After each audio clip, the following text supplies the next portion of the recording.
such a busy Friday afternoon. The party is here downtown when we're done. If you'd like to come, as you can tell, half the streets are closed. I'm Nancy McPhee with the VCB. I just wanted to remind you that Lisa and Jackie have a stamp if you did get it, a lucky spot in our parking lot. They will stamp your ticket before you leave so you don't have to pay to get out of the lot. Because I'm lucky. Who's got the stamp? So Jackie over here is going to do that for you. Just before you leave, if you could do that. So one thing we're doing, and I appreciate every one of you coming, but what we typically do at the VCB is we record trainings, workshops, so that we have them and we can share them with other people. In this case, there are a couple of our partners from the outer islands that have an event this weekend. So I will probably have to do the workshop again if you know someone that couldn't make it today. But just for the record, we like to have a recording. So if you have a question and you're not sitting by a microphone, just ask somebody to push one down so that we can capture your question, because they could be valuable to us or to someone else in the future. So before I get started, I'm going to have the marketing director of the VCB say a few words of wisdom, Brian Osowski. Nancy's got all the wisdom, really. She's worked really, That's because I'm the oldest. She worked really hard on this program, and there are some changes. We've really been asked by our county administration to take a look at all of our funding programs, not only event marketing, but we also have an attractions marketing program and a beach and shoreline program. We've been asked to take a look at the procedures, the requirements, and all those things. Nancy has spent a lot of time taking a look at that, some of the changes to this program you'll see today. And the other thing we'd like to do is be more hands-on with all of you. So as you're putting together your applications, I want to make our marketing team available to you to ask any questions, ask any advice, insights, that kind of thing. Myself and Leslie Ann Thompson, we call her LA. It's kind of even weird to introduce her as Leslie Ann and LA Thompson. We're happy to set up a time, take a look at your application, walk through some things with you, because ultimately, when you succeed, when your event succeeds, the whole destination succeeds, right? So it's all about getting people here to the destination, spending some time here, spending some money here, and having a good time here. So we'll be around for a little bit after, and I know we'll have a Q&A session, so I'm available, LA will be available, and of course Nancy's available. And welcome, and happy St. Patrick's Day. So thank you, Brian. Before we start, I thought we would just run around, and if you could just say your name and what organization and what event that you're considering an application for. Then I'm going to jump into the PowerPoint, which is just an overview of some of the benefits of the program. If you are lucky enough to get funding, there is co-op opportunities. And then we're going to look at the packet briefly, so that those of you that have been doing this for a while are understanding some of the changes. One of the major changes last year was the match had to be marketing, and that took people by surprise. So I want to avoid any surprises this year. We've actually allowed almost a month and a half for you to vet your applications and work on them. The deadline is until mid-May, so you have lots of time to come back to us with questions and to put your application together. So Courtney, you want to start? Sure. My name is Courtney Fraser, and I'm the Marketing Media Director for iCare, which is the Institute for Culinary Awareness Research and Education. We marry nutrition, agriculture, and culinary arts to teach at-risk youth, veterans, and we've been working with Pine Manor and Goodwill in that little area there. And I also am the Secretary for Slow Food Southwest Florida. So I'm busy. Georgia Rhinemeath, the representative of the Fort Myers Beach Friends of the Arts for the Fort Myers Beach Film Festival. I'm Jackie Lezak, and I'm the president of the Fort Myers Beach Chamber of Commerce. Oh, you're not going to do... I'm Leslie Ann Thompson with the marketing department. There we Really go. for short. All right, I'm John Jacobson. I'm with the Cape Coral Festival of the Arts. Allison Hussey, also with the Cape Coral Festival of the Arts. And I just have to say, Allison is my successor. Yay. Or condolences, right? 33 years is enough. Okay. I'm Iris DeHoyce. I'm with the Lee County Tax Collector's Office, but we have a program for Lee County Kids Tag Art that we also hold to keep funding art classes for elementary schools in Lee County. I'm Lenny Canova. I'm with the North Fort Myers Chamber. I'm Jennifer Jennings. I'm the Executive Director at the Greater Pine Island Chamber of Commerce. And Mango Mania is my baby. I'm Laura Richardson, and I'm listening with two hats on. One is Junior League of Fort Myers, and second is Big Arts, my employer out on Sanibel.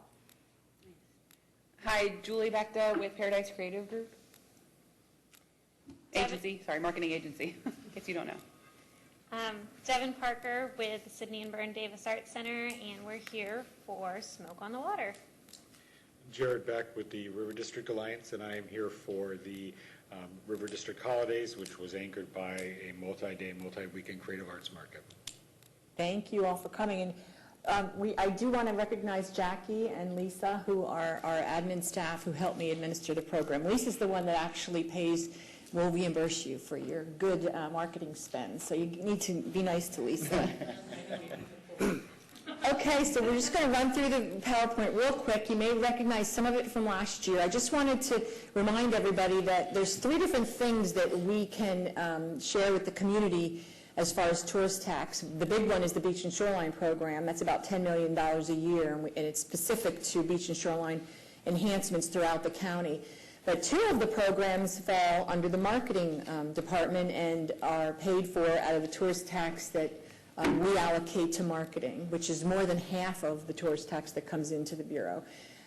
So there's 2 programs, events and attractions, and this graph shows you how much we've spent, just over $5 million since 2000.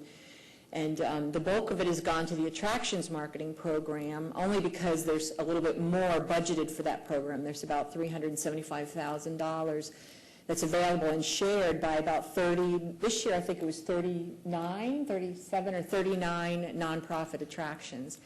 And then there's the events marketing program, which you're here for today, and that's allocated $2.2 million to events, and this next slide will show you why they're different a little bit. So Arts and Attractions program is to fund year-round marketing components. So it's a nonprofit that's doing something on a year-round basis that enhances the visitor's stay.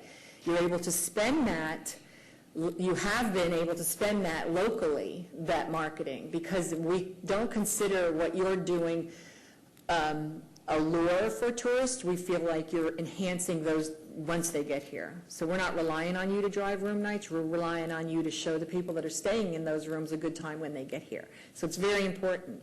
We really appreciate the attractions in the area.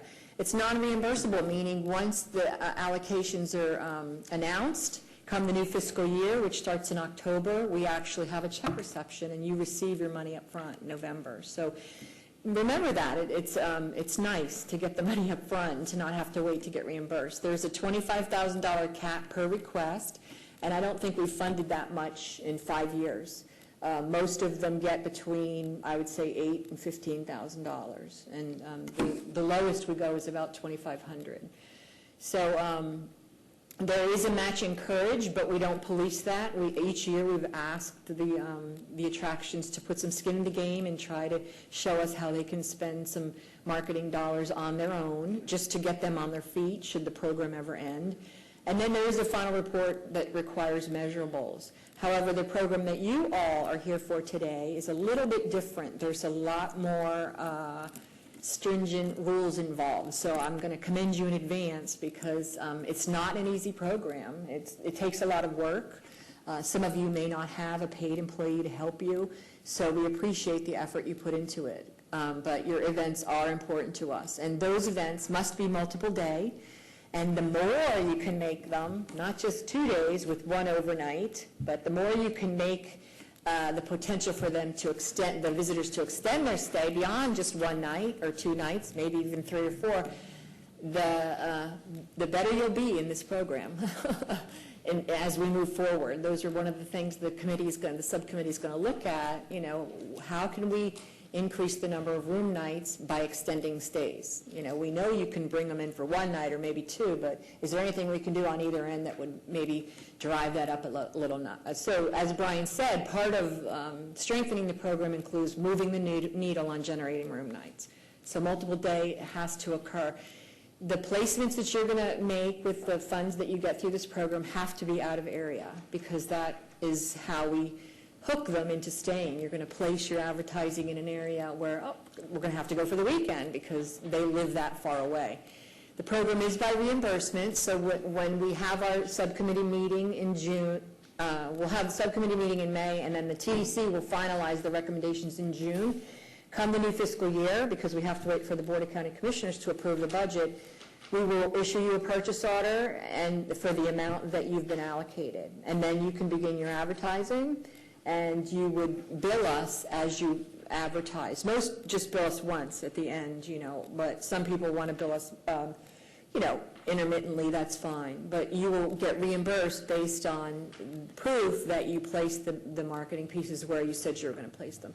And then, of course, we do require a final report in this program, and the measurables are a little bit, you know, more challenging to gather. It includes ROI on room nights and measure. And this year, as we have the past 2 years, those of you that have been with us, we've encouraged you to measure your marketing placements, because we know how difficult it is. We do a multiple day event. We know how difficult it is to get the hotels to give us the room night proof that we generated room nights for them. So we've been measuring marketing placements the past 2 years, and we're going to ask for you to continue to do that moving forward. So that's really the difference. So you may be sitting here thinking, well, I have an attraction that we need to go to the other workshop, and that's going to be in April, on April 25th, for the attractions marketing program. Again, that's administered by the Community Foundation. That's the way we pass the money through quickly without you waiting to get reimbursed, is by having them administer it for us. So I just wanted to remind you of the difference of the two programs. The criteria changed last year to both programs actually allowed for attractions funding recipients to also get event money, and that was the first time, the year that we're in right now. We have a couple attractions in the room that had historically always gotten the attraction money, but they did some great events. They're good at what they do. And the old rule was you could only get funding out of one program or another. The TDC changed that. You're now allowed to apply through both programs. But I think the limit, the caveat is the limit is 2 event requests per organization per year. This year, the only major change, in addition to strengthening the paperwork we've given you, is that the maximum an event will receive is $25,000. We've looked back over the past few years. Some events get allocated a certain amount of money, but they're not spending it all, so we're not reimbursing it all, and it goes unspent.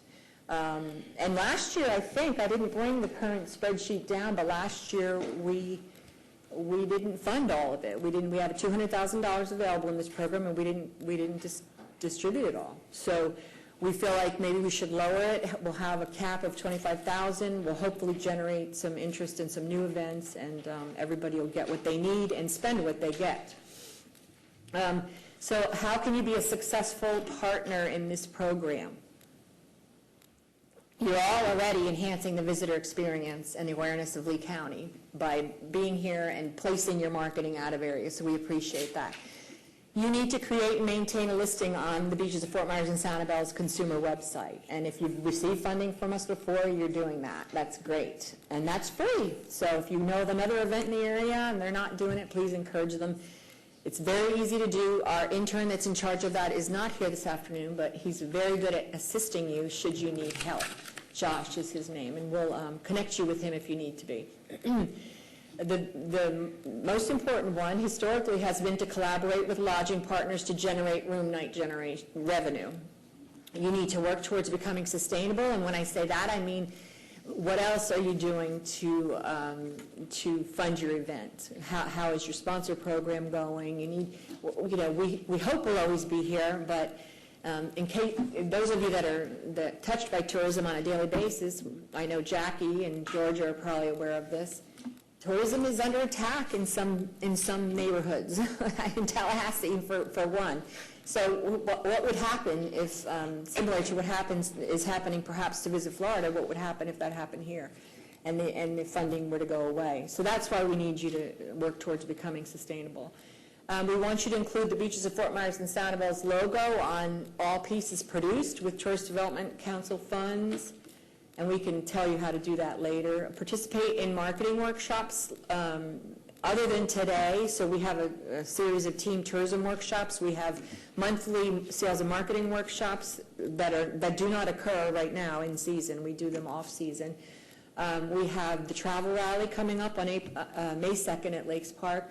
So you need to engage with the rest of the tourism community and learn as much as you can and collaborate with other partners.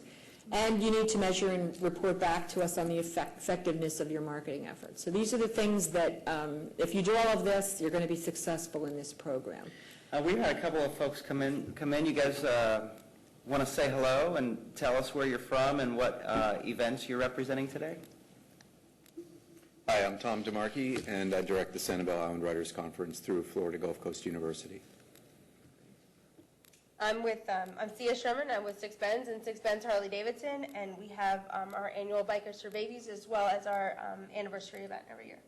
Great. Welcome. Thank you. Glad you're here.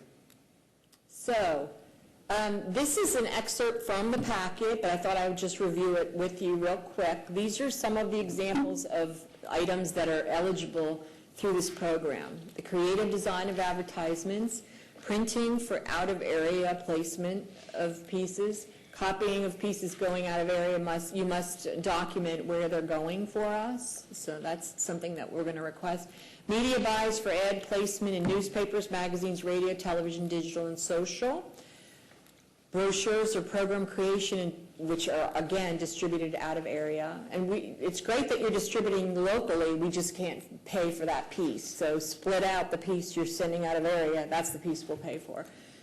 Creative development for an event's dedicated website. So hopefully you've got a website for your event. Some of you may have a microsite within your organization's website. We need to have that dedicated website because when you put a listing on our site, it's going to redirect folks looking at our site to you and to that event. And hopefully you're creating lodging deals, which is one of the criteria of the program, and that's where they would sit. So if you were to go to page 9 of the packet, you can look at some of the things that are ineligible. And a lot of things that are ineligible are local spends. And because we mentioned that there's 100% marketing match in this program, it should be easy for you to match what you ask the TDC to fund by doing local placements, your own local advertising. That's all considered match because by law, we can't spend TDC funds in the local market. This year, those of you who remember the co-op credit as a funding recipient through the program, we will continue the co-op credit. So if you get funding through us, we will do a few things for you. One of them is a free inclusion in our e-newsletter. And this is an example, it's hard to see, but those are examples, some of the past events that have, so a month before the event, Images of Nature at Lover's Key, they appeared in the consumer newsletter that everyone that subscribes to the Beaches of Fort Myers and Sanibel, which is how many people? Do you know, Brian? About 315,000 right now. So you can see, in this case, this is a year ago because I didn't get last year's update, but you can see, for instance, in Captiva Holiday Village, there were 20,000 emails delivered, 2,000 of them were opened. The reason we want to offer co-op to you is because look at the measurements it provides you. So you can see exactly what your marketing piece is doing. You can see that, there was click-throughs 9 times. So this is valuable information, and it's what we're being asked to provide back to the TDC subcommittee as they look at you for future funding. So the VCB newsletter, which is monthly, I believe, your event will appear in it free of charge as a thank you to you. That will continue. The other thing that will also continue, remember I mentioned you need to have an event listing on our website. Well, we're actually going to boost you into the featured event listing during the time leading up to your event. on our website. And this is something that most attractions, events, or if it's the lodging page of a website, a lodging partner would pay for. Because if you can imagine, if you were to go to our consumer website, the event calendar, which is one of the most viewed sections of the website, all the events are listed, but then there's the featured listings, and they're always at the top of the page. It's the first thing people are going to see when they go to that page for that month. So it's prime real estate, so you want to be there. And again, it's providing, our team will measure it for you and feed this back to you so you can use it as a part of your final report. Two other things that we've done in the past, and we love your feedback. We're still trying to decide whether we're going to do them or not. You had the option of picking an out-of-area placement in Florida Weekly, and it included local placement. You can see where it was distributed, mostly the east coast of Florida. And again, this is an example of what Coconut Festival's ad looked like. It's the Beaches of Fort Myers and Sanibel ad. We do them anyway, but we co-opted with Coconut Fest, if I'm reading that correctly, in this case, and that was the credit we gave them for their event marketing. Here's another one that shows more than one event, because in this month there are lots of events. There's lots of events in November, if you're new to this program. So we had 3 events that were featured on the bottom of this ad that we wanted to send over to the east coast of Florida. So Florida Weekly is still being considered. How many of you opted for that last year? And did you enjoy being, our struggle with it is measuring it. We know how many people subscribe to it, and they even provide an electronic version, but we're not sure what the return was for you. I don't know if you have feedback. If you don't have a call to action or a click here for, it's hard to know what that did for your event. Am I describing it correctly? Yeah, I mean, obviously, print is still a big part of our media mix at the VCB, and probably should be a part of yours as well. It's just not as measurable like digital and social is measurable. And we are actually taking a look at a couple of new things this year. I don't know if you can bring that up now or later. I do have a slide on that. The other one was Facebook ads. Some of you did that, and that's great. And I think what it created was a dedicated event page for them on Facebook, was it? How did the Facebook ad work? Do you remember? Our co-op queen is out, Elizabeth. She's still with us, so you'll see her when you come back in May. But she could explain it better than me. The problem is, does everybody have a robust Facebook page? For your event. Your attraction may, but for your event, how many followers do you have? Oh, this is little. I should have made it bigger. The proposed change that Brian was alluding to for next year is, the first one is an in-state news, weather, traffic sponsorship on radio stations in Orlando and Tampa. We're toying with that. You would get 20 spots in the weeks leading up to your event. But it's just a short mention, And It is same during thing. prime morning and afternoon drive when people are in their cars. You've heard it. Today's traffic brought to you by the Fort Myers Beach Pirate Festival. Traffic is terrible on I-275 right now. We're sorry you're out there dealing with 87 accidents, and you may want to brace for a long wait. And then at the end, it will come back and say, the such and such annual Fort Myers Beach Pirate Festival is taking place this weekend. Come enjoy food, games, that kind of thing, and then it gives a website. Get out of the traffic jam. So there are news, weather, traffic. Traffic is obviously one of them. You've heard the weather updates, and sometimes the radio stations has news updates, and when we buy that, we can't go in really and just handpick every station. The way they sell it is stations are all bundled together, but we can pick the markets and have some control over that. So, again, but measuring radio, Radio's good for events. It's hard to measure, right? You're not going to get the exact click or whatever, but radio is built for events because, people are always thinking about what are we going to do this weekend or what are we going to do next weekend, and you have a captive audience because most of the time radio is listened to while people are in there. If you know when it's going to be played, you can measure it through the analytics to see when it goes up and down, yeah. Good point. And the other one we were thinking about... People on their phones while they're in traffic, checking out your event, it's great. Not saying we're doing like that, but... So part of it is that part of the reason we do co-op is because our team can help measure it. And I'm sure they have a way to go back and grab that and share it with you. But hopefully we're all learning from this, so that if you go off on your own, you can do it too. But Facebook carousel ads is what Brian wanted to mention. So I mentioned, how's your Facebook page? How many people are following? Well, ours has almost 600,000 followers. So the new idea, which we seem to like, is Facebook carousel ads. Lisa, can you try jumping into that link and see what happens? So we do Facebook carousel ads on our Facebook, the Beaches of Fort Myers carousel. So this is an example. Right there, there's two. Can you scroll down just a little bit? See, on the bottom, this is Joint Adventures in Paradise Inn, blah, blah, blah, blah, blah. And the one on the right, Book Now and... The right arrow. Book Now and something. Receive 15% off. Yeah, see, breakfast. and here we go. So, because, and then if you hit it again, Lisa, there's Fort Myers Beach, there's probably a lodgings deal. Yeah. So that's how we're using carousel ads now, and our page is well subscribed to, right? 600,000 followers, so we're thinking that might be a good one, for you guys. We're determining how much the VCB will be able to put in versus what the buy-in for partners will be versus what the credit will be and this kind of thing, trying to work out the numbers. But today, Nancy, we felt it was important to share it with you and just kind of get some feedback to see if this is something that you might be interested in pursuing. So, you like that? I misraised my hand when I had mentioned Florida Weekly. We bought Florida Weekly for ourselves last year, but we used the Facebook opportunity that we had through you all. And that Facebook ad.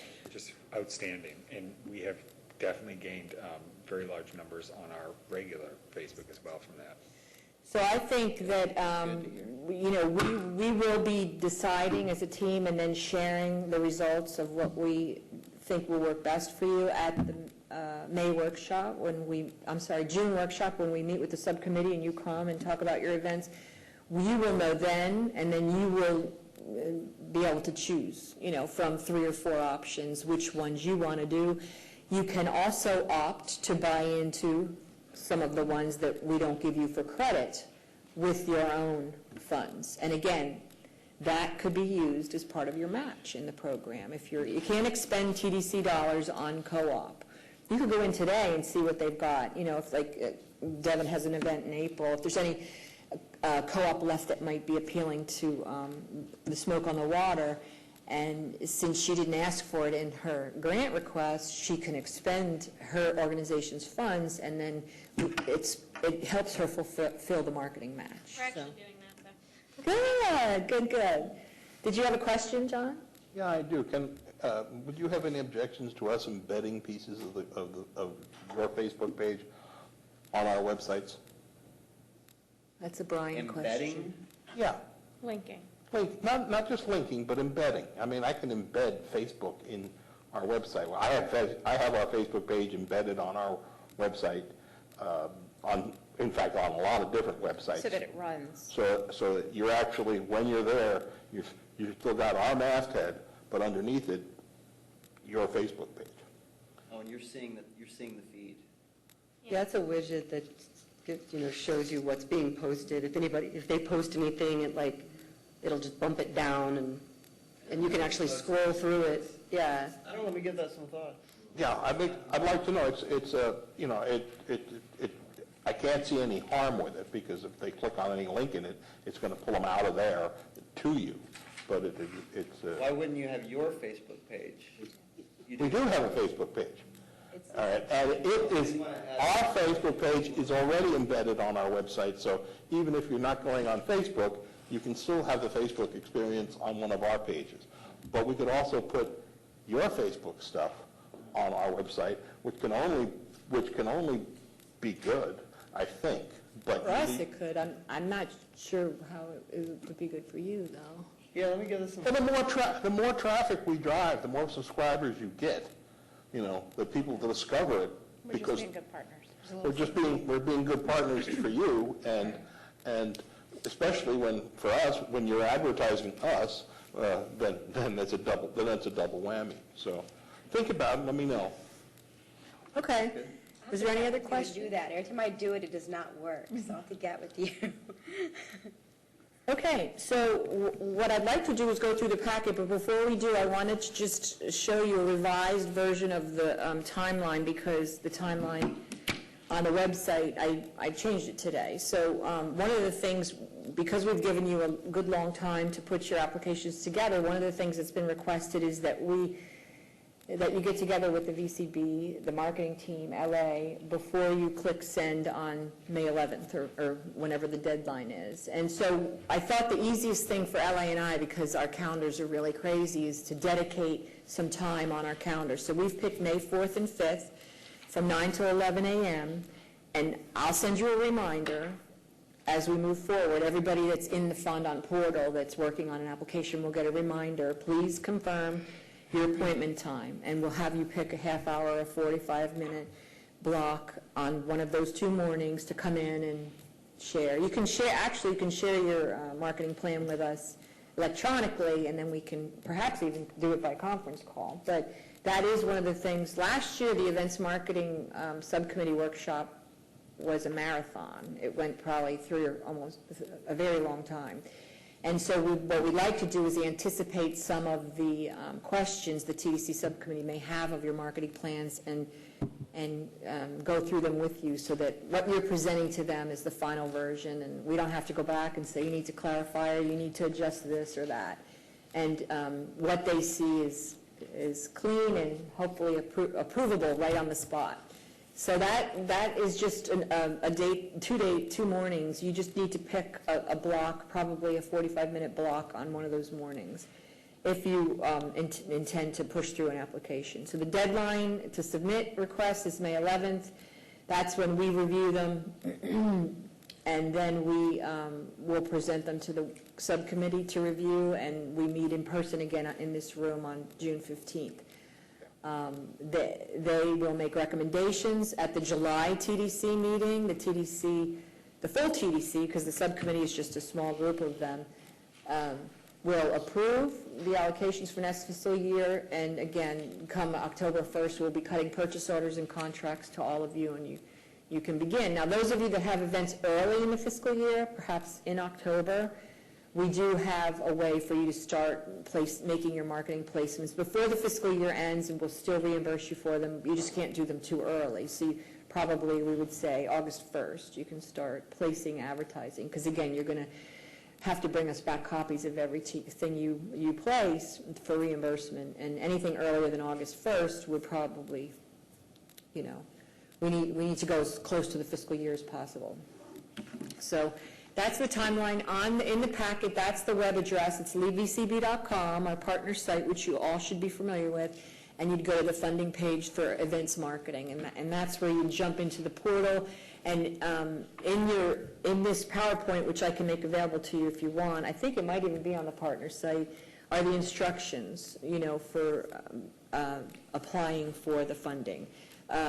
But what we'll do right now real quick is just take a look at the packet. I'm not going to read the whole thing, but I'd like to just call out a couple of the changes that we made.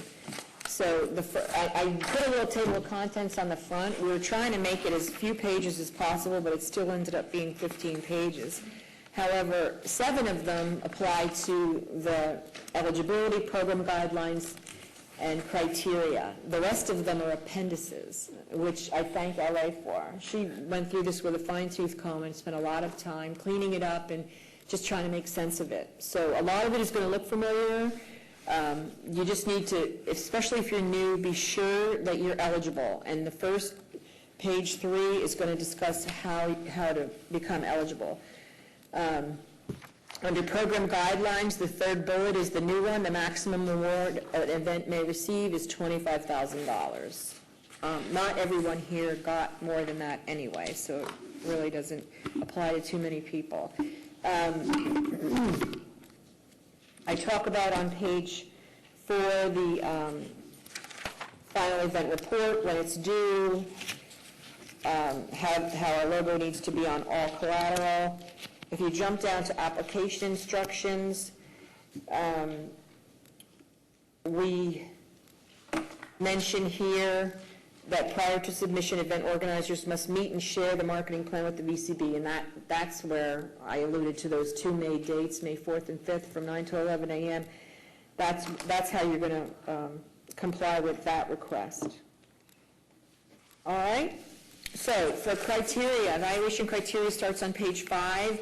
My recommendation would be to become very familiar with each piece of the criteria and try to achieve as much of it as you can. We've applied points to each one of them. For instance, number 1, for 10 points, you need to be sure that your event is placed outside of the peak season. And it can, the more days it is, the better. And that's where when we say down below, additional points may be allotted for multiple day events. The more nights you make it or the more days you make it, the more there's a potential to generate room nights, the more points you're going to get. The maximum on map number 1 is 15 points. Soundness of the event, this is where, we've shortened the character boxes on some of the questions because we've got what we consider kind of too much information. You need to be very short and to the point. Remember, there are 5 people that need to read these, and you want to be just to the point and specific. So we're going to ask for you to upload documents in some cases. The applicant must include commitment statements and examples of packages and deals. It's very important to have lodging deals. That's the whole point of the program. So you need to be working with lodging partners. I would say 3 minimum. Many of you work with more than that, and thank you. After this workshop, sometime next week, when I get a minute, we will be sending a note to all lodging partners in Lee County that the events marketing program request cycle has opened. And they should open their doors and welcome you in for a chat because you need their help. It's for them that this program exists. So if you need help reminding them, let me know. But I promise that's the first time we've ever done that. We will remind them that the cycle's open and that some of you are going to be coming out looking for them. If you're in an area that you've never worked in with hotels, we have contacts. We can connect you with the hoteliers, the general managers, or the salespeople in the hotels in your community. So soundness is a maximum of 9 points. Organization stability and evidence of event management capability, maximum of 6 points. Some of you get it every year. They know you do a great job with your event. You comply with all our requests for paperwork. You can show, this year we're going to ask for historic paperwork if you've already been funded through us. If you've not been funded through us and you're counting visitors and know 50% of them are visitors that are staying overnight, include that in your application. Because if it's a new event request, they've never heard of you, hopefully you have a general idea of who your visitors have been to your event. Like, for instance, C, I'm thinking of you. Your event's existed for many years. Hopefully somebody's been tracking who these people are that have been coming to it and if they've generated room nights. Be important to include that if you have it. Okay? All right. I'm just running through it quick, trying to catch things that are new. Out-of-county promotion is a big one. It's 10 points. You can use all of your placements locally. I mentioned that already as your marketing match. Quality and uniqueness events. We love things that are unique to this destination. That's why they love Mango Mania so much, Jennifer and Tom, the Sanibel Writers Conference. This area is touted for its the number of artists and writers and musicians. And so the events that make us shine in that respect, clear sand sculpting is the iconic one. So try to include some type of twist that makes it unique to Lee County. We're excited for culinary, Courtney. I know you're going to do that for us. Pulling out the locally sourced and agritourism opportunities. And then the bonuses. Those of you in the room that are new to this program automatically get a few bonus points. Past recipients, you need to, again, prove that you're working towards becoming sustainable and hopefully showing the growth in room nights. Also, events that garnish national media attention are popular, certainly. That is going to add to the exposure we get to the destination. And success with sponsors. So if you look at all the criteria and can try to achieve what you think is everything they're asking for, you will see down at the bottom, the subcommittee is going to use this graph, and if you've achieved 80% of the criteria that we've described, you'll have a score of between 41 and 45%. And who knows what they'll do? The intent is to fund the event at 80% of their request, but that never happens. They do what the subcommittee does what they want to do, and they will give you what they think that you deserve. But this is a guide that we provide them to use, and I'll hope that they implement. So is there any questions about criteria so far? What the TDC is going to use to evaluate you? Brian, did you want to elaborate on anything? Have you talked about how much of in-kind they can use? How much? Yeah. Is that in there? Oh, it should be. I think 50%. Maybe I jumped ahead. I don't think it's that's changed. I think it's 50%. So when we say that you have to match, so if you ask us for $10,000 of out-of-area marketing dollars, you need to spend $10,000. Only 50% of that match can be in-kind services. So perhaps you're doing trade with the media, like we do for Island Hopper. You have trade. We pay for nothing locally. But you hear Island Hopper on the radio every year, don't you? That's our match. We say to them, we're going to spend this much out of area. What are you going to give us? We can't spend money locally. What are you going to give us? So the match is considered in-kind because we didn't pay for it. It's a way to stretch your budget, right? So you don't have to write a check for $10,000 to get $10,000. Really, you only have to spend five and then creatively come up with ways to find 5 of in-kind to get your 10. So, just saying.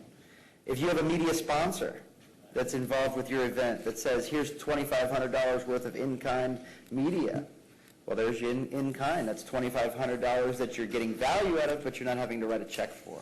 And you can use half of your match can be in-kind. So I strongly suggest you take advantage of It that. can be in-kind local marketing. It doesn't have to be out of the area marketing. Yes, because it's still What marketing. we spend is outside of the area. Yep. Correct. Because we can't spend locally, so you certainly can. Yep. Okay, I'm going to, unless there's questions, go ahead. Would certain discounts to advertising count toward in-kind? Maybe it's not, like, for example, if you're buying an ad for $4,000, but they say we'll give it to you for $3,000, does that count as in-kind? I'm trying to think of creative ways to cover this, because my university gives me nothing for advertising. In-kind, and $3,000 would be spent. If it's documented that you're buying $4,000 worth of advertising for $3,000 worth of advertising. Yeah, then you got one part of it's in kind, the rest's Correct. still, it's what it's worth. So. The difference, yeah, it's what it's worth. So you know as well as I do, the rack cards, everything. I mean, the rate cards, everything that's published is their highest rate. Right. If you've got a good relationship with your rep, and you negotiate a better rate that comes off their rate card, it's kind of trying to beat the system a little bit, but the value is what they've published the value to be, right? Mm-hmm. So we want you to be able to feel like you're able to use this program to leverage your marketing for your event as best as possible. And by giving you the opportunity to use in-kind to do that as a match up to 50%, I say go for it. As long as you can document it, right? Right. Have the rate card available, have what you spent available. You'll need all that for reimbursement anyway. Thank you. Okay, we're going to jump. Go ahead, John. Oh, I'm going to ask a tough one because I asked it last year and I got a no, but I'm going to ask it this year again. There are a number of publications, national publications, that we can buy local advertising in. Condé Nast Traveler, Architectural Digest, The New Yorker, et cetera. You can buy regional advertising, and the way they break it down is, Tampa South, and then East Florida, that side, and this side. All right. So last year I bought Architectural Digest in the Miami area, which was a good buy, but I couldn't buy the one that covers. For me, I'm an art events, so I want to attract people. I really want it to go in Condé Nast Traveler as well, but their subscription base is from the chunk that you're buying in is Tampa all the way south to Key West, all right? So a portion of that subscriber base is local, all right? Is there a way that we can, say, okay, let's say whatever the subscriber base is, divvy up, say, okay, this portion is not eligible, but the rest of it is? Yeah, I think we've done that in the past with radio buys. So someone bought Tampa and they could get Sarasota for X. And so perhaps maybe both of them was 1,000. But we had them pull out the value of Sarasota, we reimbursed for Tampa, and they paid for the rest. Yes, as long as, so there's and for those of you that are new, the range is 140 miles beyond Lee County. It's not just outside of Lee County, because Collier is not eligible. Sarasota wouldn't be eligible, really. It's almost there, but 140, so we're thinking Tampa, if you draw a circle, Tampa, Orlando, Miami, anything beyond those cities, including those cities, is eligible. Anything closer than that would not be, but that doesn't mean you can't advertise there. Then that's where you have to play with the numbers, and that portion you pay for, and it's your match. Would Architectural Digest break that out for you? I don't know, because I'm using a remnant advertising service, which is, you get the May sheet now, and it's what they've got left to sell. So you can get a full page in Architectural Digest for $1,000. But could they break their circulation out from Tampa to Key West by individual city? I don't know why they couldn't. They should know, right? Yeah, I agree, they should. That would make it very easy. Then it would be simple, It would be much simpler that way, yeah. Okay, we'll work on And that. just for you guys that don't know, the 140 miles is representative of a 2-hour drive. All of our research shows that if it's less than a 2-hour drive to an event, most of the time people will just turn around and go back home. If it's more than 2 hours, they're much more likely just to get a room for the night and stay the night. So we're here to drive room nights, and that's why that mileage and the mileage number has come up. At 70 miles an hour, you're 2 hours away. You get 2 hours and 140 miles, right? Okay, so what I wanted to do next was just show you a couple new forms in the appendix. If you look at page 8, there's a little, and this whole document is on our website, because you're not going to use every one of the forms we're going to look at right now. You're going to use some of them in your application request for funding for next year.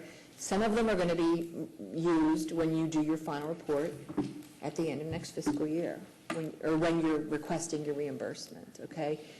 For those of you that haven't turned your final report in for this year, you should still be doing the final reporting with the paperwork that went with this current year guidelines, okay? I can't expect you to start using this paperwork because you may not have implemented what I've asked for.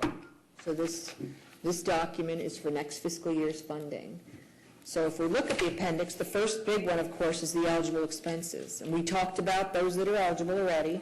And then there's a big long list that I'm not going to read on the right-hand side. This is what we use when we're looking at your request to make sure everything you're asking for is eligible. Some of the things sometimes get pulled out. Staffing is always something, or the use of an agency, perhaps. So sure, you can have an agency do your creative graphic design, of course, that's what they're for. We can't pay for the service, the fee that they're going to charge you to do it. We can't pay for staffing. It's just not something that's eligible. So you've got to keep that in mind when you're putting your request together. So that's the list of ineligibles. Lisa also uses it when she's helping me when we're doing your reimbursement, making sure that we've got everything that we're going to reimburse for is on the eligible list. The next paper on Appendix B is an ROI summary sheet. And every year you do a final report. Some of them the TDC sees, some of them they don't, because some of them are very long, and the TDC will look at it and say, I'm not going to read it. So what LA came up with, which is brilliant, is a summary sheet. If you've received funding from us past years, we want you to include Appendix B ROI summary sheet in your application this year. You should know your event attendance the past few years. Hopefully it's grown. You should know the number of paid-generated room nights. You've reported it to us. You may not know media impressions beyond last year, but if you've been working co-op, if you've got funding the last 2 years when we've been giving co-op, you have been getting some reports from Elizabeth, and hopefully we've been encouraging it, we haven't required it. If you know the media impressions, put it on this chart. But moving forward, we will be asking to include media impressions, and then any social that you've measured on your own. Okay? I know some of you have it, some of you may not have it, but please consider including that moving forward beginning this year. And we realize that some of you may not have measured in the same way, but we're going to try it. Isn't that information required in our final narrative? I mean, don't you have that information from previous years? The reason we're implementing some of these forms is that some events have been reporting using fancy charts and very easy to read, but then not every event is using the same thing. So for the TEC, they're not looking, it's not apples to apples. Okay. And so when I get a final report from some of you, sometimes I have to search for, I just want to know how many people and what were the room nights. And I'm like, It acts as an executive summary to a report. It's just easier in terms of uniformity for comparison purposes, and it leads to a more efficient process in terms of the review for the TDC members, so that they can just have one sheet. I was thinking of the time it's going to take to go back and go through all that myself, Sorry. That's what I mean. But going forward, it will get easier. Yeah. It's just that we have to start implementing this now. You know, talking about implementing paperwork, I'm thinking that perhaps you should have something that would help us make the accommodations understand that they have to fill this paper out for us when we do our finals. We're getting to that. Oh, we are? Okay, good. Jumping ahead.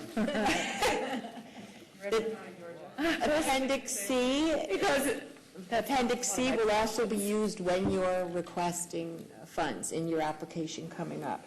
Appendix C is going to show the total event budget, and this is where you're going to list what you want the TDC to fund, and perhaps those ineligibles that the TDC can't fund, you would list that amount of money in the organization match. When you go to the online portal of our website to grab these forms, they should be interactive. You should be able to type right in the box and do it, and then if you have more than 4 rows, it should be adding rows for you. So let me know how you do with that. But that's the way we designed it. Lisa has an example up on the screen, but we've made some of them interactive for you. The second form on Appendix C is the marketing breakdown. We want to know specifically the marketing plan on this chart. What are you going to do? We've made some suggestions. You may not do an ad placement. You may do all radio, like Coconut Festival. So play with the form and just fill in the blank of those. We're not saying you have to do these things that are listed. We're just giving examples. You're going to give a brief description, the amount is requested, any match. Again, John, this is where you'd put Condé Nast, $10,000. I'm going to pay, we're going to match $5,000 because some of it's within the geo area that the TDC can't pay for. And then an anticipated number of ads or impressions or circulation or whatever it is. Ask that. You should be getting that when you get quotes from your marketing, from your agencies or from whoever. Right, so ask that so that the TDC can see, oh, well, this is their goal. They're looking to have this number of impressions. And we can come back in the final report and see if you did it. Okay, this is another question, me trying to game the system. Would administration costs for putting together anything fall into this category? I cannot tell you how little the university gives me, but they do give me some support staff to help me with everything. Like, they give me a quarter of what our operating budget is. Right. And so the only way I can even break even is through this grant and through getting bodies in the seats who pay. Right. registration fees. So staff is listed on the ineligible list. It always has been, since even before I came to the VCB. Okay. And that, so my answer to that would be, there's a ton of kids over there that need hours. So, you know, the intern coordinator, I don't, we have the same problem. I know exactly where you're going, but unfortunately, TDC does not fund. Then they would have to consider funding fees that a consultant who's helping me with the document pays. So it just snowballs from there. So unfortunately, no. I had to try. Of course you did. The next form is either a narrative, if you need an interim reimbursement, we ask for a narrative, or the final report. Most of you don't do that. Most of you are just asking for giving the final report because you want all the money at once. And these are the questions we want you to answer when you're seeking reimbursement and as a part of your final report. The participant survey, this is another way of finding out if there was any room night generation. This is what we do for Island Hopper. We know the struggle of getting answers from the hotels in a timely manner. So we are suggesting that you use a survey somehow. It doesn't have to be on site during the event. It can be emailed later. It can be something that you do post-event. But these are the questions we use, and they're going to produce a report for you that's valuable, we think, to the people that are reviewing your request for future funding. Georgia, the form that you alluded to is on page 14, and you can cut and paste it, or you can do it however you want. It goes to a sales manager at a hotel, a GM at a hotel. It's important to find the right person. GM may not be the right person. Sales director probably is. Would you agree? I would think so. And so revenue manager. So the purpose of this form specifically tells them what you need it for, and they just fill in the blank. This will, again, when you upload this type of a form in your final report, it will allow the TDC to see every single event that they're looking at the final report. They will see similar information versus some of what we've gotten in the past. And then this is another part of this is for requesting reimbursement, this last form. Okay? So we try to tell our hotel or ask our hotel partners to use codes as much as they can to help determine event-specific room nights that are booked, right? And that's not always the case. They won't always do that. But several of the properties are getting better at it, but there's a lot of properties out there. So we'll keep working with the properties from our end to try to express to them the importance of tracking for all of these other reasons. It's not only for this program and our attractions program, but we're funded, all of our marketing is funded on the tax collections, and we want to know that the marketing money that we're spending is directly correlating to the people that are coming in, right? We're all about the ROI. It used to be, we've talked a lot about this at the VCB. It used to be, that we're here as an organization to inspire and to get people to visit and that sort of thing. Well, I mentioned earlier in the intro that county admin is sort of asking us to tighten our belts on these programs because with the state of tourism and the way things are going, they want us to begin tying all of our marketing investments right back to ROI. They want to know how many room nights we're booking as a result of spending X amount of dollars. So we're passing that along to all of you to do the same thing individually. Based on how much you're spending to promote your event, how many room nights is your event generating? And we'll get there. We understand that it might not be 100% accurate, but we need to make an effort with those properties to get it as accurate, make it as accurate as possible.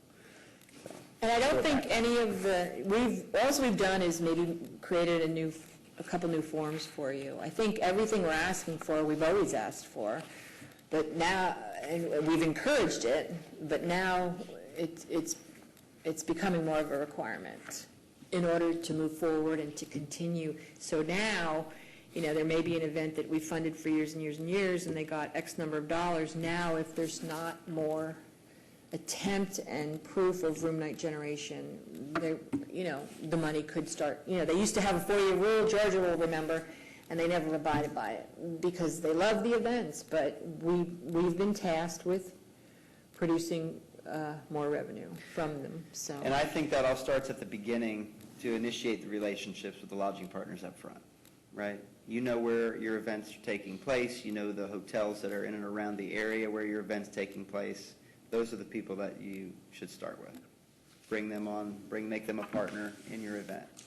Where is this going? I mean, where is this being placed in front of the participants in order for them to fill it out? Is this? And that's the survey? The survey. So in our case, we have iPads, and we load them on a variety of iPads, and during our 10-day festival, we have volunteers that work in strategic areas throughout the event. It's a songwriter festival headquarters or at some of the venues, and we give a gift in exchange for getting their information. So maybe you could have people have a table somewhere on your event where somebody fills it out and they get a ticket for a prize if you fill out our quick survey. Collect email addresses and contact information. You could send it to them after the event. Right, as a follow-up. On a bus after the end of your tour, heading back home, when they're, you could ask them to fill it out on the way back, or drop at the drop-off point. There's different ways you can actually get the information. Right. So I mean, it'd be great for us to get more information while we're at it. Where did you hear about it, and all that good stuff? And would you attend again? And if there's any, room for improvement, blah blah blah. When there's a gate, it's easy to do. Some of the events are not gated, so you don't have interaction necessarily. So that's where you could engage your hotel partners. Perhaps the survey's in the hotel lobby, or perhaps the survey is shared. You won't be able to get off the bus. Right. And as Nancy mentioned, the internship program at the university is very helpful in terms of getting volunteers for things like this. A lot of them need hours. Every year. Right, they call it colloquium, I believe, at FGCU, and that's the department, colloquium. There's also a lot of high school seniors who are athletes that also need service hours. Oh, and Boy Scouts. We tried to use the junior ROTC So they can help with they were in the Edison parade, and so. I saw them at the Edison parade, the ROTC guys. Yeah, well, they were supposed to be helping at an event. They didn't show up because they forgot they were supposed to be there. For the survey, would there be a link that could be included into an app? The survey? Yeah, like if however you want to implement it is fine with us. That way the person would be able to, it'd pop up at the end or text them at the end if they signed up for the texting and pop up and be able to send them the survey. That'd either be in the app or to the text message where they could just complete it. However you want to do it. It sounds fine. Some people have a central area where they're, I know Art Fest has a central tent where they encourage people to come and share information, where they're from, why they're here, how many nights they stayed. So, and we do it, we have a roving band of people that move around, so. I can't believe I'm asking so many questions at a meeting. I'm usually the It's a conversation, it's not a right?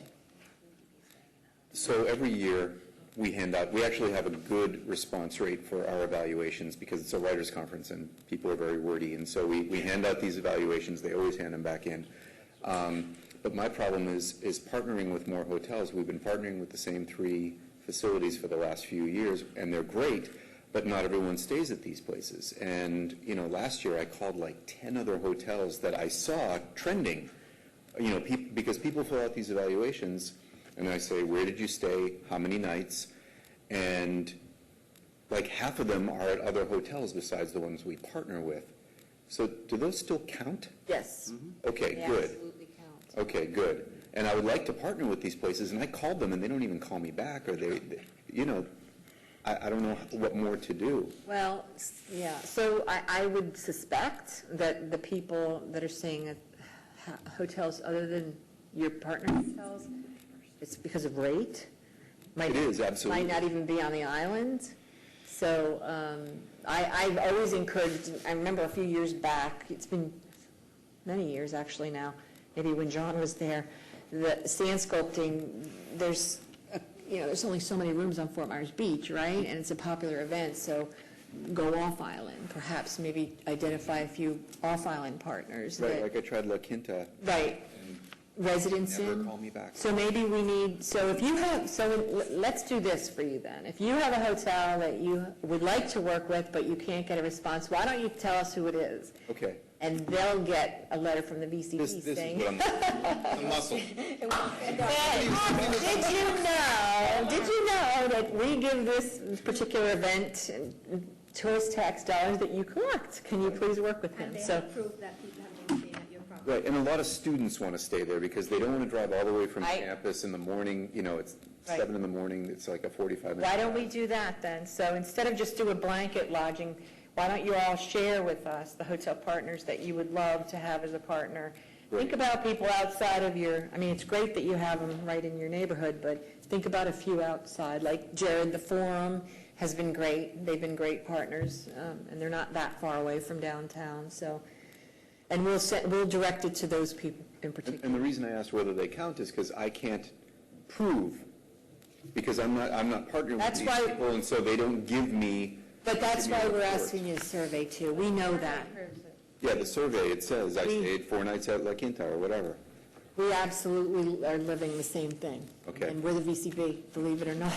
So that's why we do surveys, and we share numbers on confirmed room nights, pick reports from the sales team or from hotel partners that responded to our survey, and then we have the visitor survey, which, somebody could say, well, that doesn't count, but It's a sample. It's a sample of your overall event attendance, so you can make inferences based on the real survey feedback that you receive from your sample size to the total amount of attendance to your event. It's tough because people will come in from outside the area, but they might stay with friends and family, right? But they still spend money at restaurants and still make an economic impact and that kind of thing. But all of us here are measured by room nights because it's transient occupancy tax collection, and that's collected by the lodging partners. So, Thank you. Since you want this survey back, can we elaborate? Can we add to it a little bit? yes. sure, That's this okay? is a guide, actually. This is just good information. Just keep in mind that if you're doing on-site surveys, they should be much quicker and boom, boom, boom. Yeah. If you have people like after the event that you could send an email survey to, people more likely to sit down and answer more questions in a comfortable like- environment versus on-site. Yeah, I'm thinking like one or two, like what would you like to see at the event that didn't happen? Or, what would you how would you make the event better? Or something like that, you know what I mean? Just to get that little additional feedback. But, okay, thanks. Just a quick question. I was listening to a radio report on the growing trend of Airbnbs. I was thinking that. They say they're overtaking, a lot. Are those people regulated? Regulated in what way?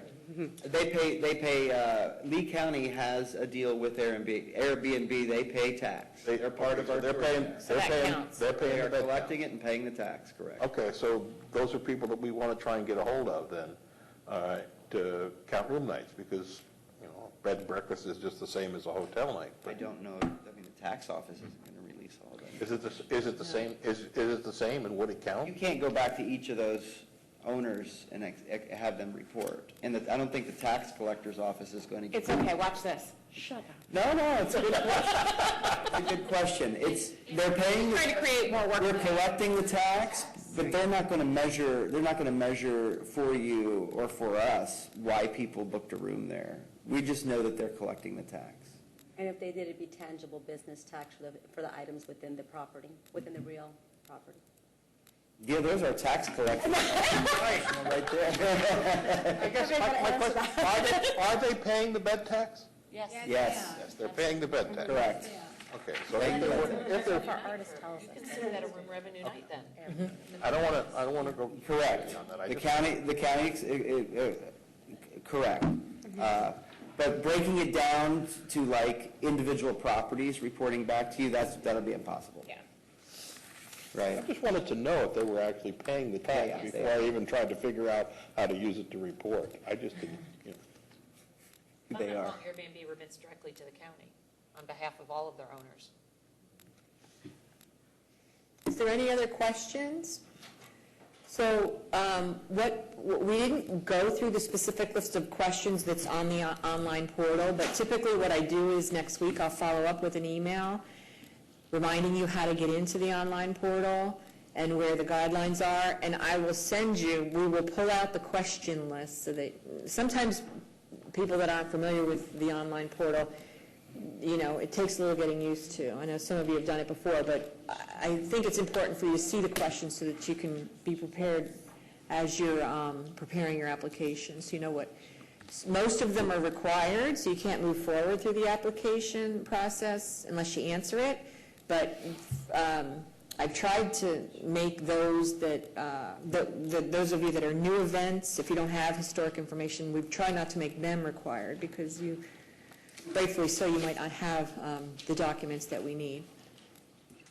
I have a question going forward. I know that you guys help with the co-op program. Is there a way, as far as informational collection, I know that you have a great pool of volunteers, but is there a way that you could help with some of the volunteers for some of us? So that's a very good question. We do have volunteer ambassadors. The bulk of them work at the airport in the welcome stations, and we have a director of visitor services, Judy Durant. And we do have one of the programs that we have actually through Pam upstairs is conference services, but it has expanded, and we were just at the North, where did he go? He left. Anyway, North Fort Myers is having their Taste of the Town. Next to me is leaving.